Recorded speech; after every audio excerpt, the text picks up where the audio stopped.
Bismillahirrahmanirrahim. Assalamualaikum warahmatullahi wabarakatuh.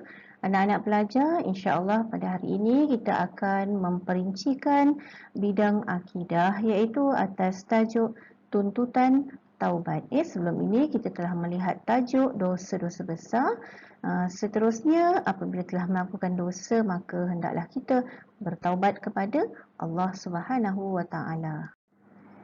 Baik, apakah yang dimaksudkan dengan taubat? Taubat adalah merupakan pembersihan atau penyucian diri daripada dosa. Ataupun taubat ini bermaksud kembali mentaati Allah Subhanahu Wa Taala setelah menyesal kerana mengingkari perintah dan larangannya. Baiklah, apakah hukum bertaubat? Hukum bertaubat adalah wajib fardu ain apabila telah melakukan dosa. Bermaksud setiap individu yang melakukan dosa, maka dia wajib bertaubat kepada Allah Subhanahu wa taala.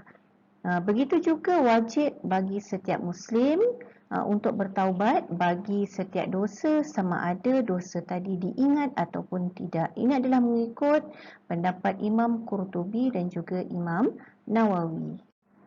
Firman Allah Subhanahu wa taala yang bermaksud, wahai orang-orang yang beriman, bertaubatlah kamu kepada Allah dengan taubat nasuha. Mudah-mudahan Tuhan kamu akan menghapuskan kesalahan-kesalahan kamu dan memasukkan kamu ke dalam syurga yang mengalir di bawahnya beberapa sungai. Pada hari Allah tidak akan menghinakan Nabi dan orang-orang yang beriman bersama-sama dengannya. Baik, seterusnya kita lihat apakah dia syarat-syarat untuk bertaubat. Syarat-syarat dia adalah yang pertama, mestilah menyesal. Seseorang hendaklah benar-benar menyesal dengan dosa-dosa yang telah dilakukannya. Yang kedua adalah berhenti terus dari melakukan dosa tersebut. Setelah dia menyesal, maka hendaklah dia berhenti daripada melakukan dosa tersebut. Dan yang ketiga ialah dia hendaklah berazam tidak akan mengulanginya lagi. Keazaman ini penting supaya dia tidak akan melakukan semula dosa yang telah dia lakukan sebelum dia bertaubat. Dan yang keempat, sekiranya dia melakukan kesalahan berkaitan dengan orang lain, maka hendaklah dia segera berterus terang dan meminta maaf daripada orang yang dia telah melakukan kesalahan terhadapnya. Baiklah, apakah dia hikmat taubat? Hikmat taubat yang pertama ialah memberi peluang kepada orang yang berdosa kembali kepada Allah Subhanahu wa taala. Jadi manusia biasanya tidak akan terlepas daripada melakukan dosa kerana manusia ini sangat lemah dan sering terlupa, maka peluang bertaubat ini adalah merupakan satu peluang yang diberikan oleh Allah Subhanahu wa taala supaya kita sedar dan kembali semula taat kepada perintah Allah Subhanahu wa taala. Yang kedua ialah untuk memberi ketenangan hati dan jiwa setelah bertaubat. Apabila kita bertaubat, kita akan rasa tenang, kita akan rasa selamat, kita akan rasa sejahtera, kerana kita yakin dosa kita telah diampunkan oleh Allah Subhanahu wa taala. Dan yang ketiga, akan mendapat keampunan dosa dan mendapat petunjuk daripada Allah Subhanahu wa taala. Dan seterusnya ialah dapat meningkatkan keimanan kita kepada Allah Subhanahu wa taala. Kerana apabila kita bertaubat, kita mendekatkan diri kepada Allah Subhanahu wa taala, dan apabila kita mendekatkan diri kepada Allah Subhanahu wa taala, maka iman kita akan meningkat dan seterusnya dikasihi dan dipelihara oleh Allah Subhanahu wa taala. Kita sentiasa berada dalam rahmat dan kasih sayang Allah Subhanahu wa taala, dan bagi sesama manusia apabila kita memohon kemaafan kepada mereka dapat mengembalikan semula ikatan silaturahim sesama manusia.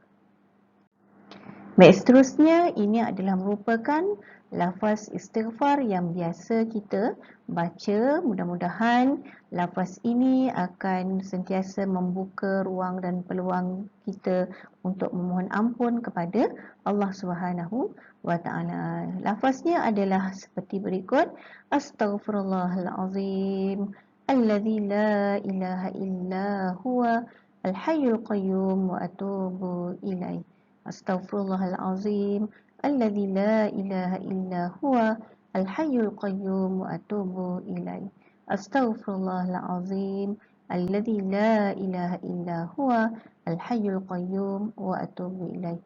Iaitu dalam lafaz ini kita memohon kepada Allah SWT yang Maha Besar supaya mengampunkan dosa-dosa kita, dan tidak ada Tuhan selain Allah SWT yang Maha Hidup, yang Maha Berkuasa, yang Maha sentiasa ada dan menerima taubat, dan juga kepada Allah jugalah tempat kita bertaubat. Baiklah, seterusnya kita lihat apakah dia adab-adab untuk kita bertaubat kepada Allah Subhanahu Wa Taala.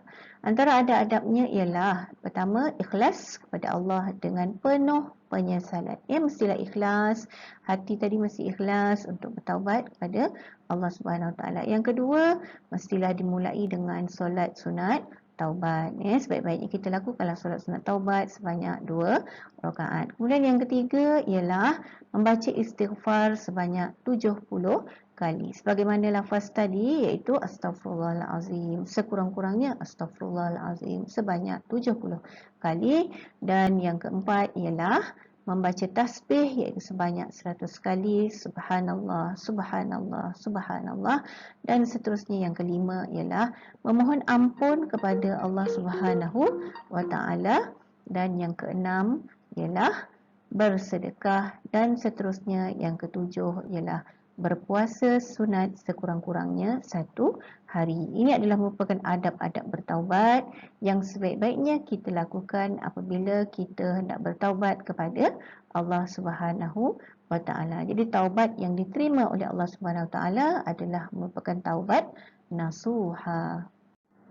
Baik, bagi orang yang bertaubat, ada tanda-tandanya yang boleh kita lihat bagi dia ataupun bagi kita yang bertaubat pada Allah Subhanahu wa taala. Antara tanda-tandanya ialah yang pertama, akan melakukan semula ibadat dengan istiqamah dan bersungguh-sungguh. Maknanya kita akan mendekatkan diri kita kepada Allah SWT. Kalau sebelum ni kita tinggalkan perintah Allah, kita akan buat. Kalau sebelum ni kita melakukan larangan Allah, kita akan tinggalkan larangan Allah SWT.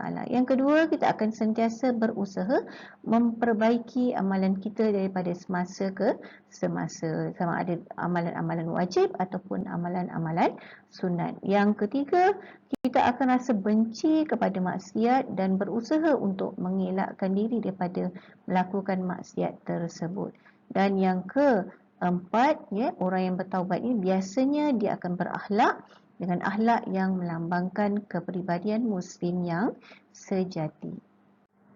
Baiklah, terdapat juga taubat yang tidak diterima oleh Allah Subhanahu wa taala. Dua keadaan taubat tidak diterima oleh Allah Subhanahu wa taala. Yang pertama ialah bertaubat ketika matahari telah terbit dari arah barat, iaitu pada ketika ini pintu taubat telah pun tertutup. Dan yang kedua ialah bertaubat ketika nyawa sudah sampai ke tenggorok, iaitu saat nyawa kita hendak ditarik oleh malaikat Zabaniyah. Maka di saat itulah baru kita hendak bertaubat, maka taubat tidak lagi diterima oleh Allah Subhanahu wa taala kerana pintu taubat telah tertutup. Justru selagi ada peluang untuk bertaubat, dan hendaklah kita sentiasa melazimi diri kita bertaubat kepada Allah Subhanahu wa taala setiap hari dan juga setiap ketika.